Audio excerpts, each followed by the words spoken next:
Hello students, as you can see there is a problem is there here. In this video we are going to learn about how to solve this type of problems. Okay, this problem is from pulleys, okay, pulleys and strings. So the question here is find the acceleration of the system. Okay, so in this you can see that there are two types of strings are there. So we will take tension T1 here and tension T2 here. Okay, so we have to draw the free body diagram, we have to form the simultaneous equations, and then we have to solve. So let us form the equations. So we will assume that the whole system is going down in this direction with an acceleration a. So if I write for this block, so 10 is acting down, 10 is the weight, so 100, 10 G, 100 is acting down, T1 is acting up, net it is going down. So we can write here 100 minus T1 is equal to mass into acceleration. So mass is 10, so 10 into A, equation 1. Then we will write the free body diagram for the 4 block. So for 4 block it is like this. In this direction T1 is acting, in this direction there will be a weight component also. See, weight component 4G is acting down, no? So in this direction there will be a weight component which is 4G sine theta, which is 40 into sine 30, which is 20. Okay, so 20 is acting downwards, T2 is acting upwards.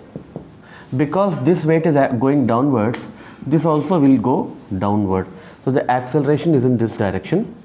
So we can frame another equation here, which is like T1 plus 20 minus T2 is equal to mass into acceleration 4 into A.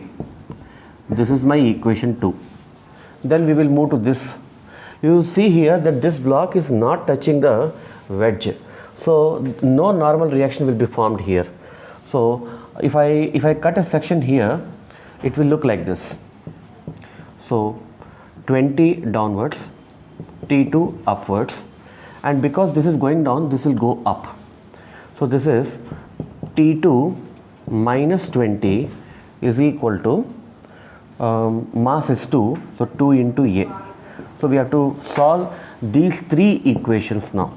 Okay, so we can see here, if I add 2 plus 3 if I do, I will see that T2 and T2 will be cancelled out. I'm going to get 20 and 20 is going to cancel out. So I will get T1 is equal to, so T1 is equal to 4A plus 2A, 6A, right? So this is my equation 4. So we can put 4 in 1 here. So I will get 100 minus 6A is equal to 10A, which is 16A is equal to 100, or A is equal to 50 by 3 meter per second square. If you like this video, you please subscribe it and share it among your friends. You can also send your doubts to the WhatsApp number I'm going to flash there, and you can send me problems also which you are not able to solve. I'll try to provide a video solution for that. Okay, this channel is basically dedicated for making videos related with numerical solving techniques. Okay, thank you very much.